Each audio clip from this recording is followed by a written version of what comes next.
Realm of Ghosts by Jason Strange. Cover illustration by Serg Solomon. Interior illustration by Phil Parks. Chapter 1. Kingdom of Doom. Curtis Switzer leaned over his computer keyboard and mouse. He moved the mouse at lightning speed. With his left hand, he pounded away at the number keys along the top of the keyboard. He knew that anyone watching wouldn't have found it very exciting, but on the computer screen, it was a violent battle to the death. Curtis was playing Kingdom of Doom. His friend, Tom Yakish Jr., who everyone just called Junior, was standing next to him. "Curtis," Junior said. Curtis barely heard him. In the game, Curtis was controlling his favorite avatar, Hurricane, a warrior. His opponent was a very crafty thief called King. "Curtis," Junior said again. This time, Curtis felt his friend's finger poke into his shoulder. "Quit it," Curtis said. "I'm about to finish off this thief." The Thief King was a tough opponent. That was unusual for Curtis. Usually, he downed other players easily. In fact, Hurricane was sort of famous as the best fighter in the realm. "This guy's good," Curtis said. "I've never played against him before. Never heard of him even." "I don't know how you can play this game," Junior said. He moved to the bed and lay down, tossing a basketball up a few feet and catching it again. He wasn't as into video games as Curtis. Then again, no one ever was. "I mean, you don't even know that guy," Junior went on. "How can you get into this intense death match with some random guy over the internet?" "Huh?" Curtis replied. He wasn't paying attention. He glanced at the thief's health meter. A few more good hits and Curtis would be the winner. Hurricane would be victorious again. Suddenly, the thief puffed in a cloud of smoke. Before Curtis knew it, King the Thief had appeared behind him. He tried to spin Hurricane around quickly to stop the attack, but King was too fast. Hurricane was down. "No way," Curtis muttered. He leaned back in his chair and watched King the Thief dance around Hurricane's fallen body. "He beat me." "Oh, I'm so sorry," Junior said, rolling his eyes. He got up from the bed. "Can we move on to pressing matters?" "You don't understand," Curtis said. He spun around in his fancy gaming chair so that he was facing Junior. "Hurricane has never lost a duel before. He's the best player in the realm." "You mean you're the best player in the realm," Junior said. "Hurricane isn't a real guy, dude." "You know what I mean," Curtis said. He spun back to his desk. Quickly, he logged off of the game and switched off his monitor. "This is a total bummer." "Agreed," Junior said, getting up and pacing the room. "Now let's move on to this party we've been invited to." "Oh, not this again," Curtis said with a groan. He got up from his chair and lay on the bed. He grabbed a gaming magazine from his nightstand and started flipping through it. Curtis skimmed quickly through an article on a champion gamer named Kyber Kingsley. "Did you hear about this guy, Kyber Kingsley?" he asked Junior. "He was profiled in Gamer last month, and now he's missing. He's been missing for a week or so, I guess." "Quit changing the subject," Junior said. "And no, I've never heard of that guy. Come on, let's go to the party." "You know how I feel about that party," Curtis said, turning a page in his magazine. "Come on," Junior pleaded. "Have a change of heart for my sake. We're talking about a party thrown by Troy McIntosh.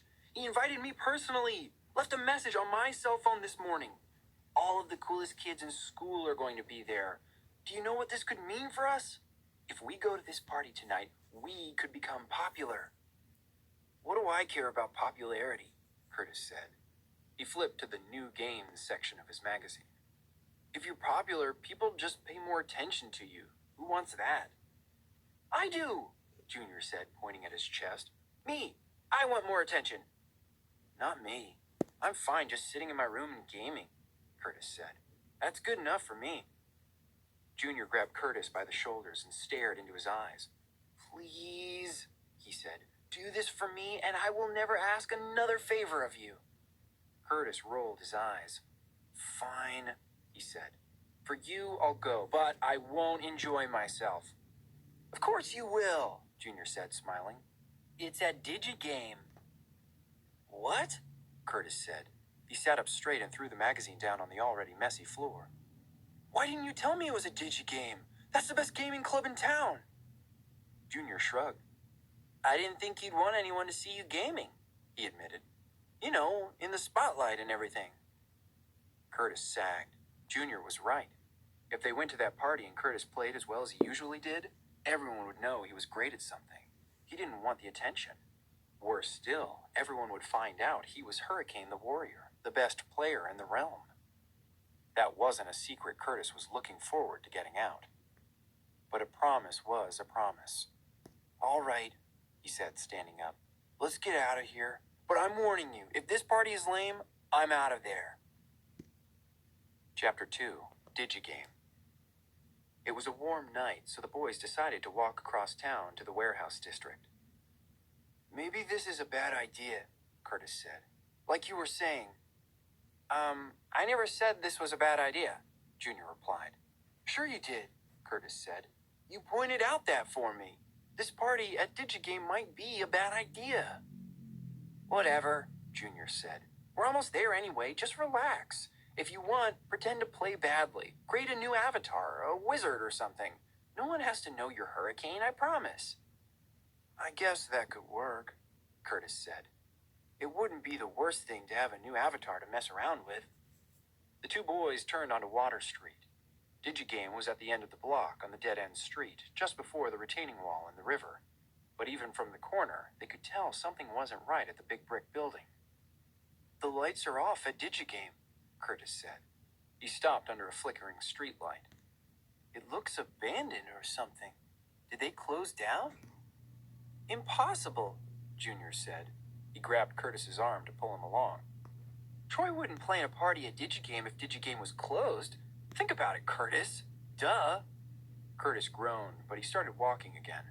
Not a single light was on at Digigame's end of the block. All the windows were dark. This is safe, Curtis said. We should head back. Come on, it's fine, Junior insisted. He started walking faster. Let's just hurry up and get inside. But when Curtis and Junior got closer to the building, they saw that there was no way inside. The front door and the windows were boarded up with planks of wood. Told you, Curtis said, shaking his head. This place is closed. Let's get out of here. He turned to leave. Wait a second, Junior said. There's a piece of paper on the ground. It looks like it was ripped off the door. Curtis sighed loudly, but he followed as Junior went to check out the paper. Closed until further notice, Junior read out loud. Due to an electrical accident last week? Sorry for the inconvenience. There you go, Curtis said. It's closed. Now can we go home? No way, Junior said. Why would Troy have a party here if the place was closed? Curtis shook his head. I don't know, he said. Then it came to him. He slapped himself in the forehead. It was a trick, he said. That's all it was. Troy and his popular friends played a little trick on us. You're crazy, Junior said. He was busy trying to peer through the wood boards into the club. Curtis followed him as he made his way around the side of the building. Am I? Curtis said.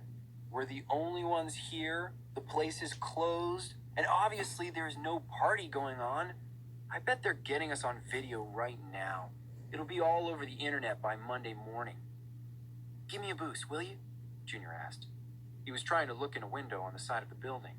You're wasting your time, Curtis said, but he put out his hand so that Junior could jump up. Aha, Junior said. He was at eye level with a little crack in the wood over the window. I see some lights in there. Really? Curtis asked. Are you sure? Yep, Junior replied. And there are some shadows, like someone's moving around. He jumped down. Probably a burglar, Curtis said. Or a homeless person looking for somewhere to sleep. Let's try the front door, Junior said. He hurried around to the front of the building. It's boarded up, Curtis said, jogging after his friend. Remember? Still, Junior ran to the front door.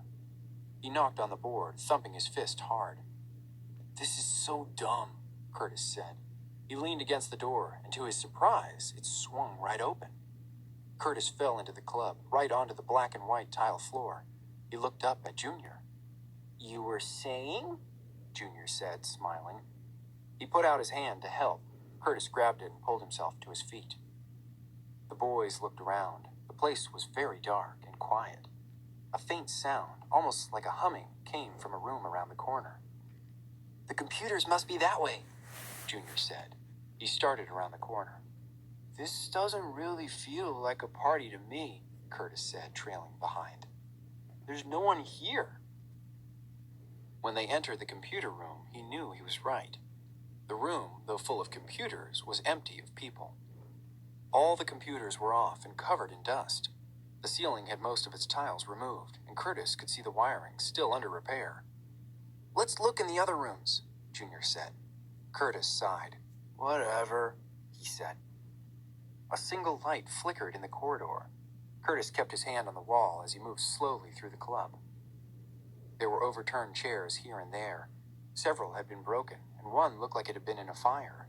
It was blackened, and one of its legs had broken off. "I don't like this, Junior," Curtis said. "Let's just get out of here, okay? Come on. None of the computers are even on. There's no point." "This one's on," Junior said. He was crouched over a computer in the farthest corner of the room, close to a door marked Office. "The screen's blank, though," he added. Curtis went over to join him. "The screensaver came on, that's all," he said, grabbing the mouse. "Here." When Curtis moved the mouse, the screen clicked and flashed into life, barely. The display popped and shook, and the glowing screen flickered on and off. "Something's coming up," Junior said. They leaned closer. The screen glowed red, and letters began to form in black, like thousands of flies landing to form words. Curtis stared as the sentence became clear. "If you can read this, it's already too late." Chapter 3. Too Late. Curtis grabbed Junior's wrist. "We're going," he said. "Now." Junior nodded. "Yeah," he said. "This place got real weird real fast." The two boys moved quickly through the computer room. The placement of tables made it hard to move quickly. Cables ran along the floor, tripping them up and slowing them down. Computers whirred to life as they passed, and displays popped and fizzed on and off. Curtis caught glimpses of the screens as he and Junior pushed through the room. Games started and began playing on their own. Explosions rang out. The blood-curdling screams of game characters and the crazed laughter of villains rang through the room. One monitor showed a new message: "Too late." Another showed a skull rocking back and forth with laughter. On another, a thief from Kingdom of Doom waved his dagger at Curtis, or it seemed like he was waving the long knife at Curtis anyway. Finally, the boys reached the hallway. "This is some practical joke," Junior said. "We have to tell someone," Curtis said. "Troy can't get away with this. It has to be totally illegal." The front door was still standing open, but just as the boys reached it, the flickering overhead bulb shattered with a loud pop and the door slammed closed. Curtis and Junior stopped and stared at the door. Curtis said. "Let me see that invite Troy gave you." Junior shook his head. "He left me a voicemail," he said, pulling out his cell phone. "There's no service in here, though, or I'd play it for you." "Great," Curtis said. "I'm officially scared now." Junior banged on the door. "Hello?" he called out. "Anyone out there?" "Troy?" Curtis shouted. "Very funny. You win. Can we go now?" Silence. "Okay, there has to be another way out, right?" Curtis said. "For emergencies." Junior looked around. "I don't see one," he said. "The only other door I even saw was to the office in the computer room." Curtis nodded. "Right, I saw it too," he said. "I'm not so sure I want to go back that way, though. This place totally freaks me out. It's haunted or something." "Come on," Junior said, rolling his eyes. "It's just a practical joke that Troy's playing on us. He may not be the computer whiz you are, but I'm sure he could manage this." Curtis thought about it. Most of what had happened could be explained with some simple programming and rewiring. "I suppose you're right," he agreed. "Let's go." Junior opened his cell phone. He had no service, so he knew he couldn't call for help, but the phone still lit up when he opened it. The light shined down the corridor. "Come on," he said. "Follow me." Curtis followed behind his friend. Junior's cell phone lit the computer room with its eerie blue light. The flickering shadows of the monitors cast some light too. As Curtis and Junior walked toward the corner office, The cackles and screams from the game still running on the computers broke the silence. "Troy must be good," Curtis said quietly, almost in a whisper. "Some of these computers aren't even connected to a server." "Huh," Junior said. "That one isn't even plugged in," Curtis added, nodding toward the biggest computer near the window. The cord had been cut. "But it's running Kingdom of Doom." They stood in front of the office door. "Think it's open?" Junior asked. "Might as well try it," Curtis said. He grabbed the knob. It turned and Curtis swung the door open. The office was a mostly empty room. It was almost completely dark. The only light was the dim glow of a computer monitor sitting in the middle of a metal table. On the far side of the room was a big metal door. A red sign across it read, "Emergency exit only."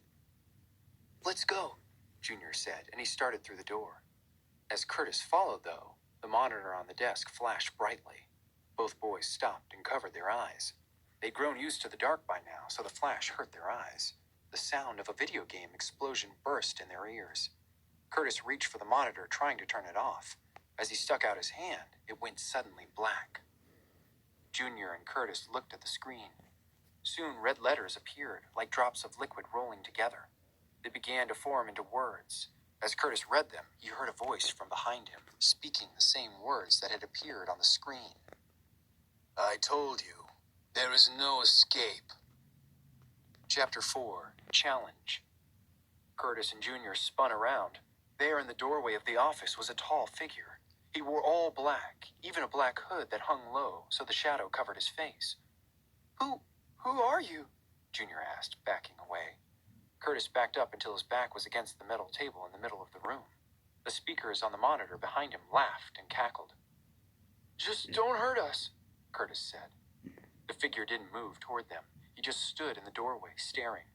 Is that you, Troy?" Junior said, trying to laugh. "Okay, very funny. Joke over, okay? You win. You got us." The figure remained silent. Behind the boys, the monitor flashed and cast their shadows against the wall. Hello?" Junior said. "Creepy guy?" The figure raised his hand to silence Junior. As he did, the laughter coming out of the monitor behind them stopped too. The figure reached up and removed his hood, revealing his face. It wasn't Troy. The man's face was thin and pale, and his eyes looked sunken, like he hadn't slept in weeks. His dark hair was shaggy and fell past his ears. His eyes, slate gray, seemed to glow in the poorly lit room. For some reason, Curtis felt like he recognized him. "You will not leave this club," the man said, staring at Curtis. "You will not leave until you have accepted my challenge." "What challenge?" Junior said. The man slowly turned his head and faced Junior. "You are of no concern to me, noob," he said. "My challenge is for Hurricane." "Hurricane?" Junior repeated. "Who's Hurricane?" Curtis looked at Junior. "Oh yeah," Junior said quietly. "You are." Curtis looked at the man in black. "How do you know who I am?" he asked. The man smiled and his lips cracked. "I have watched you play," he said, "from the inside of these computers for a long time now." "I've never played here," Curtis said. "That's impossible." The man took a step toward him. "It matters not where you play," he said, tapping his own head. "My mind is inside the machines, inside the cables and wires, inside the internet. I am inside the realm." Curtis said. "Okay, who are you?" "Don't you recognize me?" the man asked, taking one step into the room so that his face was better lit. Then he reached into his back pocket and pulled out a long, slim knife, a dagger. Curtis gasped. "That knife," he said. "It's the glowing blade of thieves from Kingdom of Doom." The man nodded. "Yes," he said. "It certainly is." Curtis felt like he couldn't breathe. "Your king," he whispered. "The thief." Chapter 5, Realm of Ghosts. You, Hurricane, have given me the best fight of my career, King said. Do you accept my challenge? Curtis shook his head. Stop calling me Hurricane, he said. And I'm not accepting anything until you tell me what this challenge is. Isn't it obvious? King asked. He turned and left the office. Junior and Curtis glanced at each other and then slowly followed him. Out in the computer room, everything was different. It was still dark, but now all the tables and chairs had been pushed against the walls, except for two. In the center of the room, a table was set up. On top of it were two computers, and next to it were two chairs. Wow, Curtis said. King stood in the center of the room next to the table with the computers. I brought you here, Hurricane, just for the challenge, King went on. You didn't bring us, Junior said. Troy McIntosh did. King laughed. You are a fool, friend. You believed that fake voicemail I left on your phone, King said. But you did what I wanted you to do. Fake? Junior repeated. He frowned. I guess I should have known, he muttered. Okay, so you tricked us, Curtis said. Now what about the challenge? It is simply this, King said. If you defeat me, you and your friend may leave. And if you win? Curtis said. Then you will stay here forever, King said. Trapped in the network with me. Curtis looked at the computers. They were the best gaming computers available, super fast, with tons and tons of memory, and the best graphics cards in the world. Hurricane would be even faster and stronger than usual. Of course, so would King. What if I refuse your challenge? He asked. King chuckled and said, Then I leave the door locked and the windows sealed, and you and your friend can stay here and rot. He'll take your challenge, Junior said, stepping forward. And he'll kick your butt, too. Maybe you aren't aware that this guy is the best gamer around. Thanks, Junior, Curtis said out of the corner of his mouth. Junior shrugged. King placed a hand on the monitor of each of the fancy computers. As he did, both screens hummed and began to glow. Soon a game startup screen was loading. Junior elbowed Curtis. Hey, look, Junior whispered, nodding toward the power cords. Both cords had been cut. What game is this anyway? Curtis asked, staring at one of the screens. It was showing a creepy castle in the background, with a ghostly figure holding a dagger. The figure seemed to be coming right at Curtis. I don't recognize it, Curtis said. It's new, a pre-release, King said. He sat down at one computer. It's called Realm of Ghosts. Hey, wait a minute, Curtis said, looking at the other computer. I agreed to use Hurricane to fight King, not some new character in a game I've never played. The controls are the same as Kingdom of Doom, King said. You shouldn't have any trouble at all. He gestured for Curtis to sit. And I've already brought Hurricane and King into the game. Curtis sat down and looked at the monitor. Sure enough, his avatar, Hurricane, was loaded into the game world. He stood on a cliff overlooking a vast wasteland. Across from Curtis, King put on a set of headphones with a small microphone attached. They would use the microphones to communicate in-game. Then King pulled up his hood. Curtis found the set of headphones on his own table and pulled them on. The game had no music, but the sound effects sounded so real. A haunting wail, like the sound of hundreds of ghosts, filled his head. On the screen, Hurricane looked around, as if he too heard the creepy soundtrack. Suddenly, King's voice came through his headset. Go north, he said. I am waiting for you at the dueling grounds. Curtis pulled the little microphone down and said into it, Okay. He moved Hurricane through the vast wasteland. The sound of crying ghosts became louder. In the distance, he could see lightning storms and woods on fire. Soon, Hurricane reached the edge of the woods. Just inside the shadows of trees, King the Thief was waiting. Curtis noticed that the avatar's face was nearly identical to that of the man across from him at the other computer. He wondered if that was why he had recognized the man when his hood first came down. King gave him no time to prepare. He simply snapped, Begin! Then they were dueling. Immediately, King used his famous trick. Before Hurricane could even raise his two-handed sword, the thief was behind him, his dagger drawn. Hurricane was stabbed, losing life points right away. "Ow!" Curtis cried out. Just as Hurricane was attacked in the game, Curtis felt a sharp stab right in his back. Chapter 6. The Blade of Reckoning. "Hey, what is this?" Curtis snapped. He jumped up from the chair, feeling his back. Something was sticky on the back of his shirt. Was it blood? "Are you okay?" Junior whispered. Curtis didn't respond. King smiled at him. "I told you," he said. "It's pre-release, a new experience in gaming, and you're one of the first to play. It's a full immersion into the game." "It hurts," Curtis replied. King suddenly stopped smiling. "Of course it does," he said angrily. "It's supposed to hurt. Now sit." Curtis looked at King, then at Junior. Junior shrugged.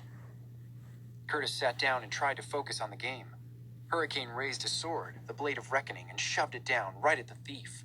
Across the table, King sucked in his breath, but smiled. Still, Curtis knew he had landed a good hit. The thief was fast, really fast. His dagger was moving faster than Hurricane could fight back. Curtis jumped and twisted in his seat with every little attack King landed. For every minor hit King managed, Curtis's huge sword did even more damage to his opponent. After Curtis's fifth successful attack, King fell from his chair. In the game, the thief was badly wounded. "Finish him off," Junior said.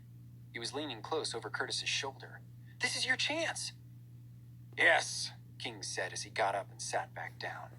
"I am badly wounded. You could defeat me easily now and become the champion yourself." Hurricane raised the Blade of Reckoning and looked down at the wounded thief. Curtis paused. Should he do it? Should he finish off King the thief? For some reason, he couldn't make himself bring down the blade. "But you won't finish me, will you?" King said, taunting Curtis. "For if you do, you will be the true champion. From inside the realm, from within the system, I will make it known that Hurricane is really Curtis Switzer." King spat as he spoke Curtis's real name, like it left a bad taste in his mouth. Curtis shuddered. "Soon everyone will know you, Curtis," he said. "Everyone will know that you are the one who defeated me, Kyber Kingsley, the thief." "Wait a second. Kyber Kingsley?" Curtis said. "The champion gamer? The one who went missing? That's you? You're him?"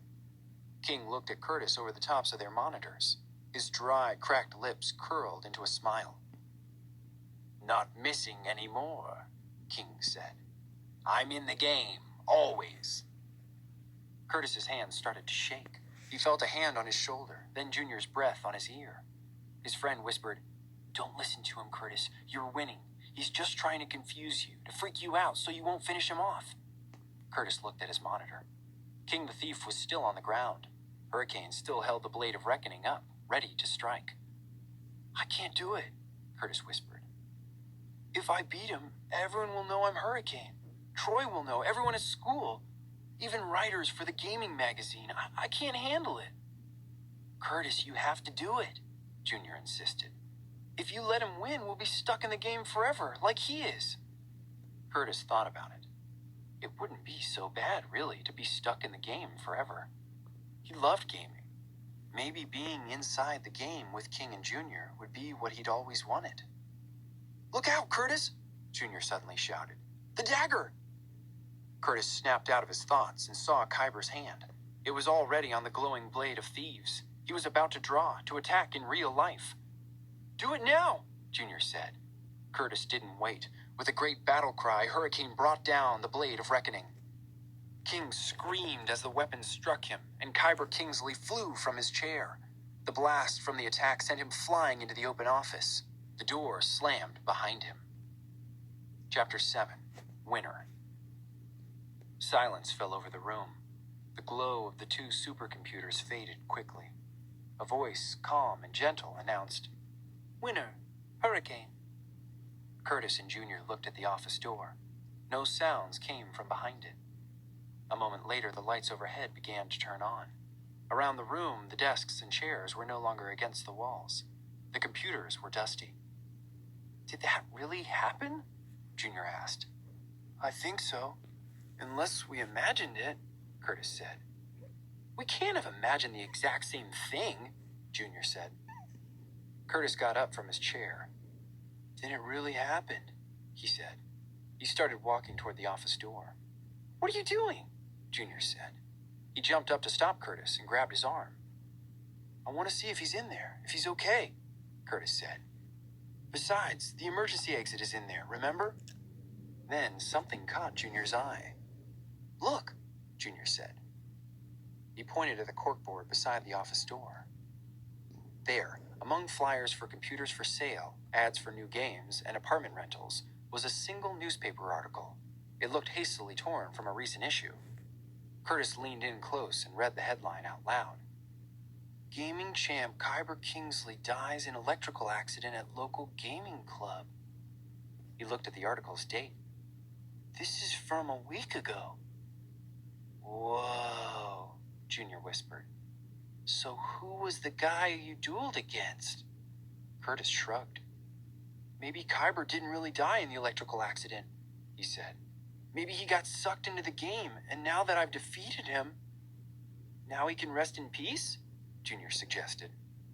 Something like that, Curtis said. Junior looked around. Let's get out of here, he said. He shivered. That's the last time I go to one of Troy's parties. The boys turned away from the office door and headed to the front of the building. There, the door that had been boarded up stood open, inviting them to leave. When they left, the door slammed and locked behind them.